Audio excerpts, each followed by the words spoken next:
When I was a kid, my parents used to kick me off the Wii after 1 hour because they thought gaming was going to rot my brain. And back then, I thought they were being completely dramatic. Like, relax, I'm just playing Mario Kart. I'm not out here doing drugs. But looking at some of the stuff I see online today, I'm starting to think they might have actually been onto something. And I really hate admitting that. So, I've been gaming since I was like 10, maybe 11 years old. It all started with Family Wii. Wii Sports, Mario Kart, the classics. Nothing crazy, just a kid having fun. But even back then, my mom had strict rules. 1 hour of gaming and then you had to go outside. Me and my sisters heard that every single time. And I remember genuinely thinking my parents were just being paranoid. Like, what's the worst that could happen from playing video games? Fast forward to 2026, and we've got grown men dropping thousands of dollars on a VR setup, refusing to touch real life grass, gaming from the moment they wake up to the moment they pass out. You've got guys whose entire personality is just games. That's it. That's the whole thing. And I'm not even exaggerating. Some of the stuff I've seen on the news lately is wild. So, yeah, I have to give all the paranoid parents out there their flowers. They didn't have all the facts, but low-key, they saw the energy of where this was heading. They were just trying to warn us, and we didn't listen one bit. Now, and I want to be clear about this, I'm not here to say gaming is bad. Really not. I still game. But there's a version of it that goes too far. I think it's worth talking about. So when I was around 14, 15 years old, my parents got me a PlayStation 4. And that right there, that changed everything. I was such a happy boy. I'm proud to say that PS4 is still connected to the TV in my chill room to this day. I never bought the PS5, but I'll get to why in a bit. At that point in my life, gaming became my whole after school routine. I would come home, eat something, hop on the game, and just run it with my boys until my parents forced me off, like it was unhealthy in terms of hours. But at the time, that was the thing that kept me going. My brain needed that stimulation, and gaming gave it to me. The games I was living on were Call of Duty and FIFA. These were the two. Nothing else really mattered. With COD, my first game on the PS4 was actually Call of Duty Black Ops 3. That came with the console, and man, COD back then was just different. It felt like every game had something real to offer. The campaigns were actually worth playing through, the multiplayer was addictive in a good way. I grinded Call of Duty up until World War II, I think. That was the last one where I actually sat down and played the whole campaign. After that, it was just never the same to me. Something changed and it stopped hitting the way it used to. And then there's FIFA. With FIFA, I always had a complicated relationship. My first one was the FIFA 18, and somehow by the time FIFA 25 came out, I felt exactly the same way about the game as when I first started. And that is not a compliment. Every year, EA came out with the same energy. This year, we're gonna revolutionize the game. Brand new features, game changing updates, and then every year you buy it, spend a couple of weeks playing it, and then you're sitting there, why does this feel the same? It's still shit. Why am I experiencing the same frustrations I had like a couple of years ago? And the thing is, I get it from a business side. It took me a while to realize, but they have to drop a new title every single year. That's their entire model.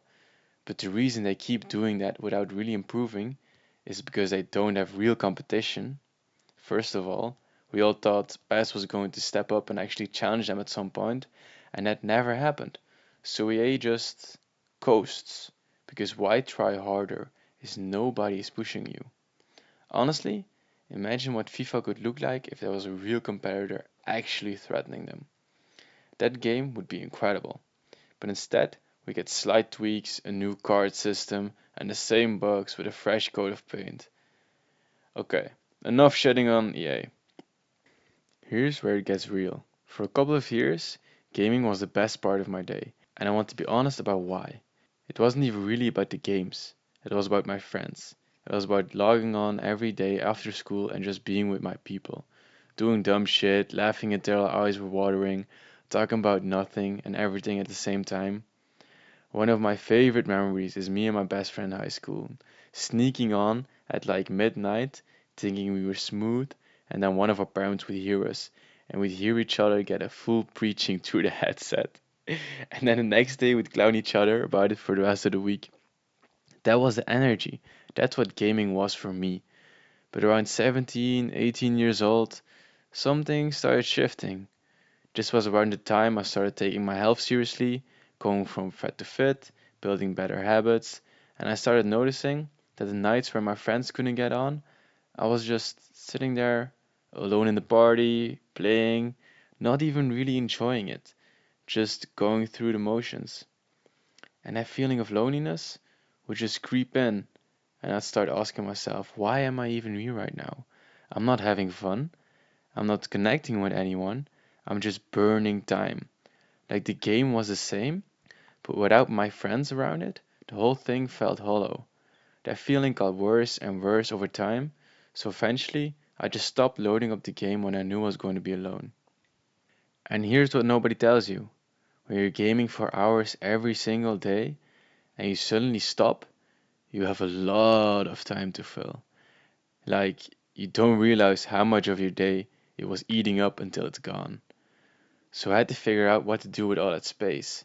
And it pushed me out of the cocoon I had been hiding in for like 3 years. I started going out more, showing up to social events, meeting new people, actually being present. I started training harder, started doing stuff just for my own growth.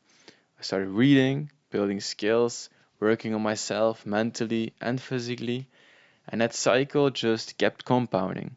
The more I improved, the less I needed gaming to fill the void, and the less I needed it, the more I grew. It kind of fed itself. Looking back, gaming gave me a lot in those years. I'm not gonna sit here and pretend it was wasted time, because in my opinion, it really wasn't.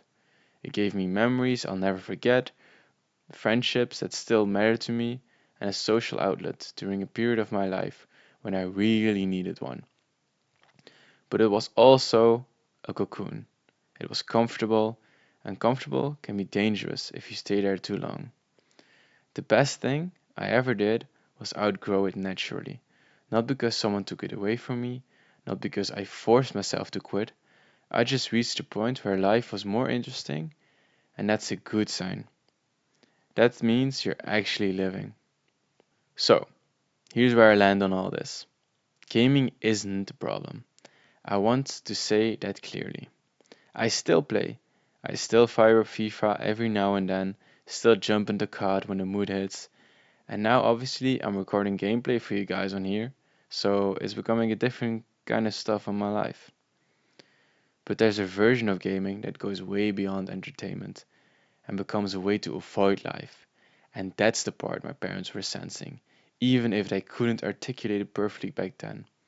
Because what they were really worried about wasn't the games, it was the pattern. Sitting still, not engaging with the real world, and letting life just pass by while you're looking at a screen. And you see that pattern in full effect today. Guys who game because they don't want to be alone with their thoughts, people whose entire identity is wrapped up in a character they've built in a video game, because the real version of themselves feels like too much work. That's not gaming, that's avoidance. And too much of anything that becomes avoidance is going to cost you. Like I said before, life is too short to spend all of it chasing gold and gemstones on a pixelated screen. There are actual quests out here waiting for you, real enemies to overcome, real relationships to build, and real versions of yourself to unlock and level up. Don't let real life objectives run out because you were too busy grinding a game.